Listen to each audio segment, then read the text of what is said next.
Miguel Herrera despertó con el corazón acelerado y una sensación de desubicación absoluta. El silencio que lo rodeaba no se parecía en nada al ruido constante de su pequeño piso en Vallecas. Al abrir los ojos, vio un techo alto, lámparas antiguas y una chimenea encendida que llenaba la estancia de una luz cálida. Por un instante pensó que seguía soñando, pero el alivio se transformó en angustia cuando notó que su hija no estaba a su lado. Se incorporó de golpe en un sofá demasiado cómodo para ser suyo. Pronunció el nombre de Lucía con la voz temblorosa, mientras se levantaba y recorría la enorme sala. Cada paso resonaba en el suelo de madera, recordándole que no pertenecía a ese lugar. Miguel tenía 39 años y llevaba una vida sencilla en un barrio popular de Madrid. Vivía solo con Lucía, una niña de 7 años, en un piso pequeño con muebles viejos y una cocina que funcionaba cuando quería. Trabajaba como técnico de mantenimiento en una gran empresa tecnológica ubicada cerca de la Castellana. Entraba antes de que amaneciera y regresaba cuando la ciudad ya estaba iluminada. Nunca se quejaba. Arreglaba ascensores, cables, tuberías y todo lo que nadie más quería tocar. Usaba siempre el mismo uniforme gris y evitaba levantar la mirada cuando los directivos pasaban junto a él. Pocos sabían que años atrás había comenzado a estudiar ingeniería mecánica en clases nocturnas. Lo dejó todo cuando su esposa se marchó sin dar explicaciones, dejándole una hija pequeña y un silencio difícil de llenar. Lucía era su razón para seguir adelante. Una niña observadora, sensible, capaz de notar cuando su padre fingía estar bien. Le gustaba ayudarle a arreglar cosas y creía en la magia de la Navidad con una fe absoluta. Miguel cruzó el salón y entonces la vio. Lucía estaba sentada cerca de la chimenea, envuelta en una manta gruesa. A su lado, una mujer permanecía sentada, con el rostro serio y la mirada perdida. Cuando la mujer levantó la cabeza, Miguel sintió que el aire le faltaba. Era Isabel Montoya, la directora general de la empresa donde él trabajaba, una de las mujeres más influyentes del país. Isabel era conocida por su carácter firme y distante. En la oficina la llamaban fría, inalcanzable, pero allí, en aquella casa enorme, parecía frágil. El cabello desordenado, las manos aún temblorosas, el rostro marcado por el cansancio. Los recuerdos de la noche anterior regresaron de golpe. La tormenta, la carretera resbaladiza en la Sierra de Guadarrama, el coche negro perdiendo el control cerca de un barranco. Miguel y Lucía regresaban del supermercado cuando vieron el vehículo patinar. Miguel no pensó, corrió bajo la lluvia, abrió la puerta y sacó a la mujer segundos antes de que el coche cayera al vacío. Ahora, dentro de aquella mansión silenciosa, Miguel comprendía que algo había cambiado. Aquella noche de Navidad había roto su rutina, y nada volvería a ser igual. El silencio de la mansión se mezclaba con el sonido del viento golpeando los ventanales. Miguel preparó una sopa caliente en una cocina demasiado grande para una sola persona. Se movía con cuidado, como si temiera romper algo que no le pertenecía. Isabel lo observaba desde el sofá, envuelta en una manta, todavía pálida. Lucía se sentó junto a ella sin timidez. Le preguntó si tenía miedo cuando recordaba la noche anterior. Isabel dudó antes de responder y dijo que algunas noches dejan huellas que no se borran. Miguel notó que Isabel evitaba acercarse a la chimenea. Cada vez que las llamas crepitaban con fuerza, su cuerpo se tensaba y la respiración se volvía corta. Había un miedo antiguo escondido detrás de su mirada firme. Miguel no hizo preguntas.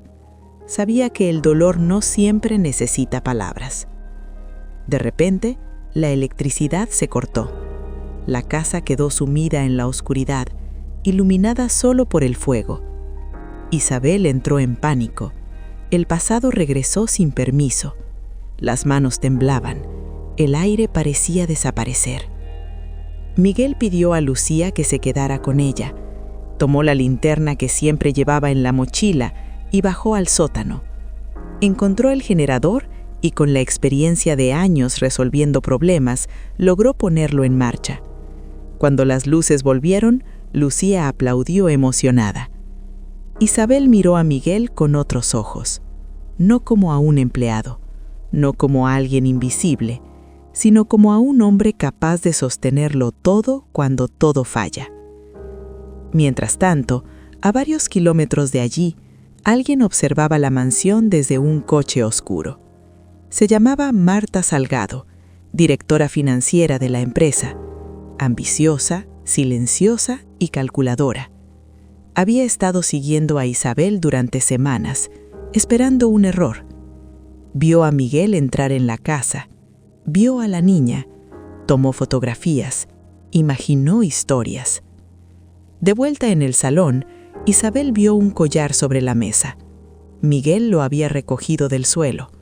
Era antiguo y tenía una fecha grabada, 1998. Miguel sintió un nudo en la garganta. Ese fue el año en que su padre murió en un incendio, trabajando como bombero. Isabel comprendió que esa fecha también la perseguía a ella. Desvió la mirada, incapaz de hablar. Lucía, percibiendo el peso del momento, rompió el silencio. Dijo que creía que las personas se encuentran cuando más lo necesitan. Isabel sonrió, por primera vez en muchos años. Esa noche, mientras la tormenta seguía rugiendo afuera, algo profundo empezó a cambiar dentro de aquella casa. Pero en la oscuridad, Marta ya preparaba el siguiente golpe. La mañana llegó envuelta en un silencio denso. La tormenta había pasado, pero el aire dentro de la mansión seguía cargado. Miguel despertó con una inquietud que no lograba sacudirse. Sentía que el pasado estaba a punto de alcanzarlos. Isabel había pasado la noche sentada, sosteniendo el collar entre los dedos. La fecha grabada parecía quemarle la piel. Finalmente decidió hablar. Contó que, siendo niña, quedó atrapada en un incendio en un edificio antiguo del centro de Madrid. El humo, los gritos, el miedo. Un adolescente apareció de la nada, la tomó de la mano y la sacó del lugar. Minutos después el edificio colapsó. Uno de los bomberos que entró no logró salir. Miguel sintió que el mundo se detenía. Esa historia era su historia. Él era el chico. El bombero era su padre. El silencio se volvió insoportable. Isabel lloraba, cargando una culpa que había guardado durante años. Miguel revivía la pérdida que había marcado su vida. Lucía, que escuchaba desde la puerta, se acercó con pasos suaves. Dijo que su abuelo fue un héroe, que si salvó a alguien, entonces su vida tuvo sentido. Sus palabras simples atravesaron el dolor de ambos. Mientras tanto, en la ciudad, las imágenes comenzaron a circular. Fotos de la mansión, de Miguel y de Lucía llegaron a los directivos de la empresa. Marta había actuado. Creó rumores, dudas, historias torcidas. Furgonetas de prensa aparecieron cerca de la casa. Miguel vio los flashes desde la ventana y entendió el peligro. Él era el blanco perfecto, un trabajador humilde, un padre solo. Miguel dijo que debía irse, no quería arrastrar a Isabel al escándalo. Ella se levantó con firmeza, dijo que no volvería a huir, no después de tantos años. El pasado estaba sobre la mesa, el presente amenazado, y la verdad exigía ser escuchada. Isabel decidió enfrentarlo todo. Salió de la mansión junto a Miguel y Lucía, sin esconderse. Los periodistas gritaban preguntas, las cámaras no dejaban de grabar. Isabel mantuvo el silencio hasta llegar a la sede de la empresa. En la sala de juntas, los directivos esperaban con rostros tensos. Marta Salgado estaba allí, aparentando calma. Isabel pidió la palabra y mostró las grabaciones de seguridad. Personas espiando la casa. Fotografías tomadas en la oscuridad. Luego aparecieron las imágenes de la carretera. El coche perdiendo el control. Miguel corriendo bajo la lluvia. El rescate. Isabel habló con voz firme. Dijo que estaba viva gracias a Miguel. Reveló la verdad sobre el incendio de 1998.